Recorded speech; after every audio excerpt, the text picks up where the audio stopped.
Perkenalkan, nama saya Asifa Nurul Ilmi dengan NIM 2000817. Perkenalkan, nama saya Rika Wulandari dengan NIM 2001617. Perkenalkan, nama saya Siti Zahra Salbira dengan NIM 2001439. Terdapat 34 provinsi, 17.504 pulau, 1.340 suku, 718 bahasa, 6 agama, 269 juta penduduk Indonesia. Dengan banyaknya keberagaman, maka akan ada banyaknya perbedaan, yang dimana tidak jarang perbedaan itu akan membuat berbagai macam konflik. Oleh karena itu, diciptakanlah suatu ideologi, suatu pedoman hidup yang disebut sebagai Pancasila.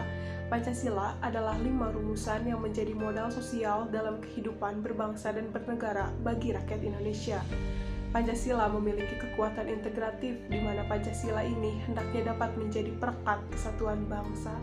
Pancasila dijadikan sebagai pedoman dalam berperilaku dalam berbagai bidang kehidupan, baik itu bidang ekonomi, sosial, budaya, hukum, dan lain sebagainya. Sehingga apa yang dilakukan dan dikerjakan tidak melenceng dari aturan dan norma-norma yang telah diterapkan dalam Pancasila. Dengan demikian, apa yang diharapkan dan dicita-citakan oleh bangsa Indonesia sejak dulu dapat terlaksana dengan baik.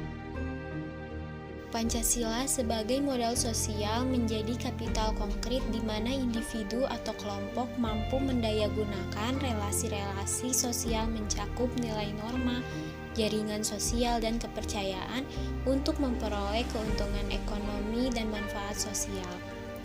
Selaku modal sosial, Pancasila kemudian dianggap sebagai kerangka teoretis yang bermanfaat dalam paradigma pembangunan inklusif berkelanjutan.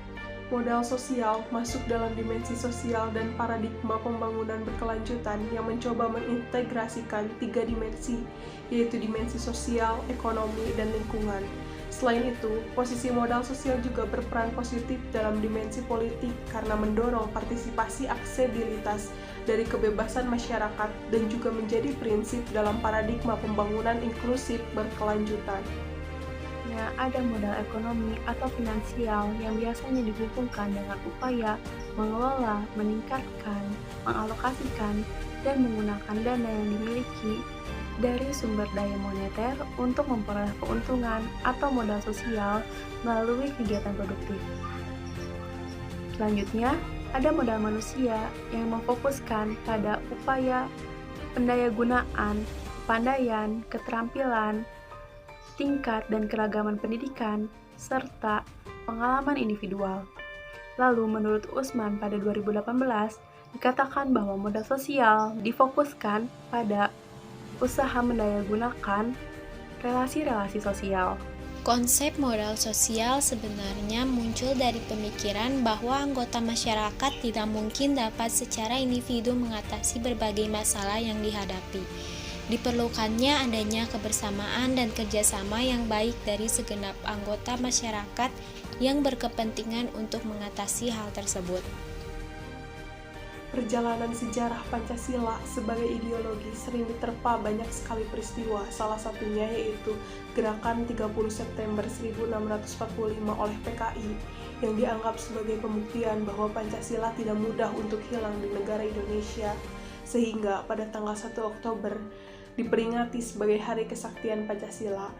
Selain dari peristiwa itu, pada masa reformasi Pancasila dianggap sebuah alat politik yang digunakan pada masa Orde Baru, sehingga pada masa reformasi kata Pancasila dianggap sebagai alat kekuasaan.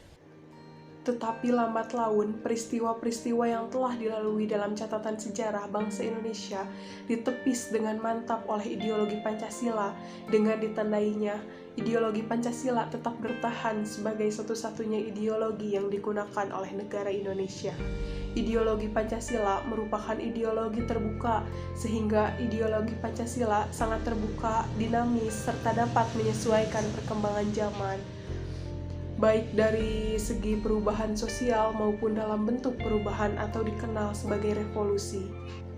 Revolusi merupakan sebuah perubahan paradigma mengenai sistem perekonomian.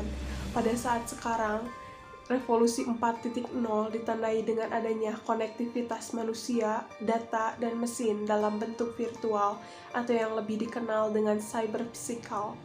Dalam revolusi industri 4.0 ini, Pancasila bisa saja kehilangan eksistensinya sebagai ideologi apabila pemerintah selaku penyelenggara negara dan masyarakat pada umumnya tidak mau bekerja sama untuk saling mengingatkan dan menumbuhkan kesadaran mengenai betapa pentingnya Pancasila dalam kehidupan di masa yang akan datang. Diharapkan pemerintah dapat menumbuhkan suatu aturan yang bersumber dari Pancasila dan konstitusi untuk mengatur berbagai persoalan. Dalam revolusi industri 4.0 ini telah memberikan banyak sekali dampak positif dalam kehidupan manusia. Secara fundamental, telah memberikan dampak pada aktivitas sehari-hari manusia, serta secara besar memberikan pengaruh dalam dunia sosial maupun dunia kerja. Manusia yang diharapkan dalam industri 4.0 ini adalah manusia yang memiliki keterampilan dan kemampuan dalam literasi digital, literasi teknologi, maupun literasi manusia.